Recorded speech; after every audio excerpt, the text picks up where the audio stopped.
এক দুই তিন চার পাঁচ ছয় সাত আট নয় এই 10।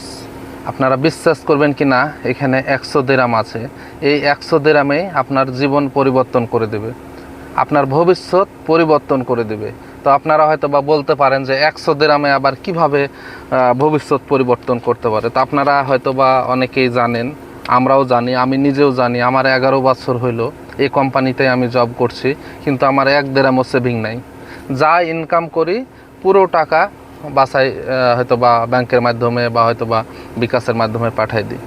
তো বাড়িতে এই সমস্যা ওই সমস্যা, মানে বিভিন্ন ধরনের সমস্যা একটার পর একটা লেগেই থাকে।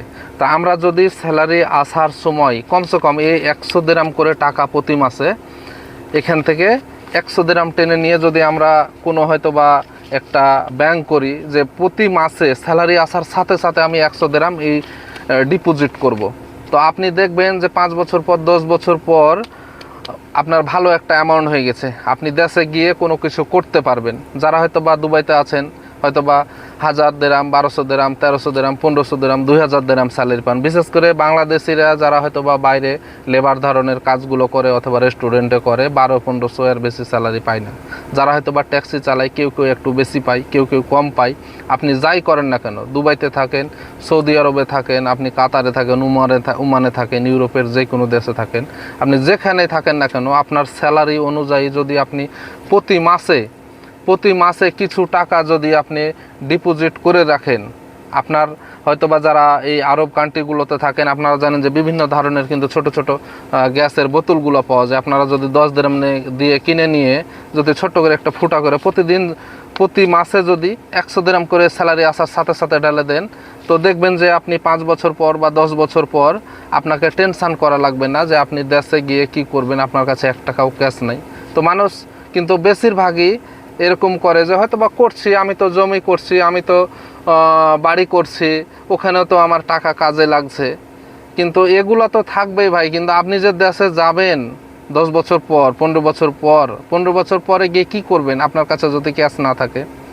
আপনি যে বাড়ি করছেন, আপনি জমি কিনছেন, আপনি কতটুকু উপভোগ করতে পারেন? তাই বলি, আপনারা যদি হয়তো বা 5 বছর পর 10 বছর পর দেশে গিয়ে যদি কোনো কিছু হালকা পাতলা করতে চান, তো প্রতি মাসে 100 দিরহাম 200 দিরহাম করে আপনার যাই হোক না কেন স্যালারি আসার সাথে সাথে আপনারা একটা ব্যাংকে জমা করবেন। দেখবেন যে 10 বছর পর 5 বছর পর আপনার একটা অ্যামাউন্ট জমা হয়ে গেছে। আপনার কষ্ট আপনারই, আপনি যতই যাই করেন না কেন, যতই যাই ফ্যামিলিকে দেন না। অনেক ভাই ব্রাদার আছে যে ভাইকে অনেক ভালোবাসে, বোনকে অনেক ভালোবাসে, ওয়াইফকে অনেক ভালোবাসে, মা বাপকে ভালোবাসে। তাদের হয়তো বা সমস্যার সমাধান করতে গিয়ে নিজে হয়তো বা দিনের পর দিন, বছরের পর বছর কষ্ট করছে। কিন্তু আপনি বিদেশ থেকে যান, যখন ইনকাম করতে পারবেন না, ওই মানুষগুলোই বেশিরভাগই দেখবেন যে আপনার কোনো কথা শুনবে না, আপনাকে হয়তো বা মূল্যায়ন করবে না। তো আপনার নিজের জন্য, আপনার নিজের ভালো থাকার জন্য, আপনি দেশে গিয়ে কোনো কিছু করার জন্য কমসে কম প্রতি মাসে 100 দিরহাম, 200 দিরহাম, 300 দিরহাম, যার যেরকম ইনকাম আপনারা জমা করবেন। আজকে আমি 11 বছর পরে এসে চিন্তা ভাবনা করছি, যদি আমি প্রতি মাসে 100 দিরহাম অথবা 200 দিরহাম করে জমা করতাম, আজকে হয়তো বা আমার 20,000 দিরহাম চলে আসতো। 20,000 দিরহাম আসলে আমার হয়তো বা 6-7 লাখ টাকা। আর এই দিক থেকে যদি যাওয়ার সময় হয়তো বা কিছু টাকা নিয়ে যেতে পারি, তাহলে ভালো একটা অ্যামাউন্ট হয়ে যাবে, মোটামুটি আমি কোনো কিছু করতে পারবো। তো মানুষ এই ভুল কারণেই যে হয়তো বা কিছু জমা করে না, দেশে চলে যায়। অনেক মানুষ যাওয়ার পরে দেখা যায় যে ক্যাশ থাকে না, হয়তো বা হালকা পাতলা যেটুকু ক্যাশ থাকে খাইয়ে দিয়ে শেষ করে আবার বিদেশ যাওয়ার জন্য পাড়াপাড়ি।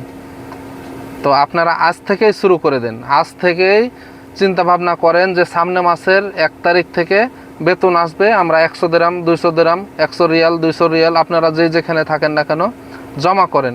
ভবিষ্যতে কাজে লাগবে, এটা আপনার জন্য। আপনার ফ্যামিলি তো আছেই, কিন্তু আপনার জন্য। আপনার ফ্যামিলিকে যদি আপনি খাওয়া দাওয়া দিয়ে, পোশাক আশাক দিয়ে খুশি রাখতে পারেন, তাহলে আপনাকে তারা ভালোবাসবে। আর যদি না রাখতে পারেন, আপনাকে কেউ ভালোবাসবে না। এরকম হাজারো ভাই আছে যে দেশে যে এরকম বিপদের সম্মুখীন হয়েছে। তো যাই হোক, আমার এই ভিডিওটি এ পর্যন্তই। আশা করি আপনাদের কাজে আসবে। আপনারা লাইক করে দেবেন আর সাবস্ক্রাইব করে রাখবেন এই ধরনের ভিডিওগুলো পেতে। ধন্যবাদ সবাইকে। খোদা হাফেজ।